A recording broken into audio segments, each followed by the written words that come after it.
something.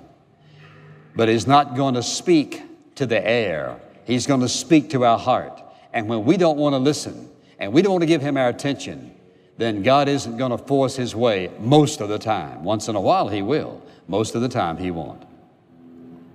So now watch what happens. You think about this.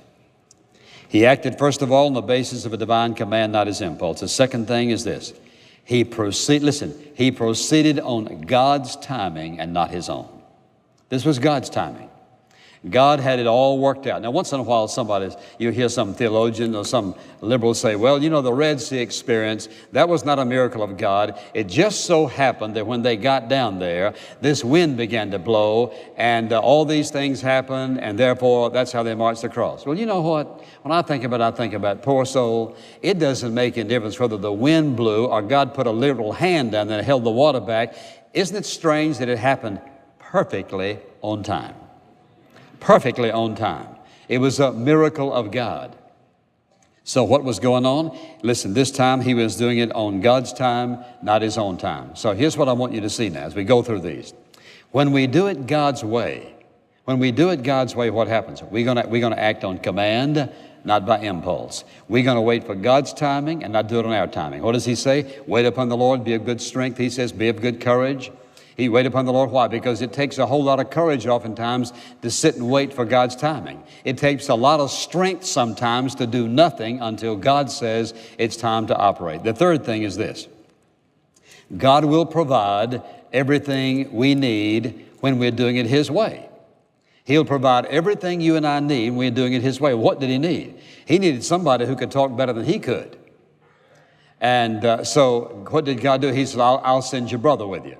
He'll do the talking, and you just do what I tell you to do.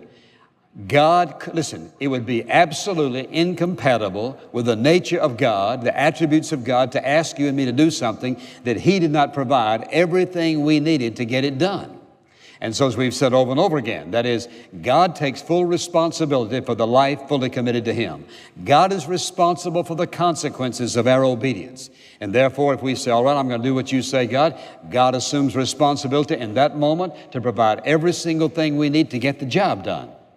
And so therefore, God certainly provided that. He did not only provide a brother, but He provided the most awesome array of natural phenomenon, all the things that happened naturally, from the river turning to blood, and as if fire and brimstone came down from heaven. God, listen, He provided everything necessary to accomplish His purpose and His will. When you and I hesitate to do what God tells us to do because we can't see the ultimate results. Well, suppose this and suppose that. Remember this. If you listen, say amen. If you are obeying God, you don't have to worry about the consequences. He's already thought through the end result of what's going to happen. He has already declared, and by His own omnipotence, He has already foredone in His mind the end result of our action. When we obey Him, we don't have to worry about what's going to happen. He's already taken care of that.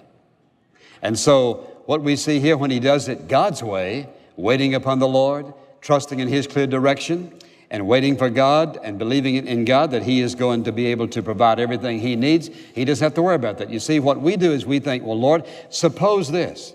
There are no supposings with God. God has never made this statement, oh, I thought. God doesn't, I thought. There's no after thinking with God. It's always forethinking, foreordination, a predestination, whatever. It's all forehand with God. He knows what's going to happen. Fourth thing I want you to notice is this, that when we do it God's way, He banishes the fear in our life. Now, sometimes we may have a slight little trepidation about something if in other words, just our own, we know in our heart it's going to work out. We know God's going to do it, but because it's a new experience for us, we may have a little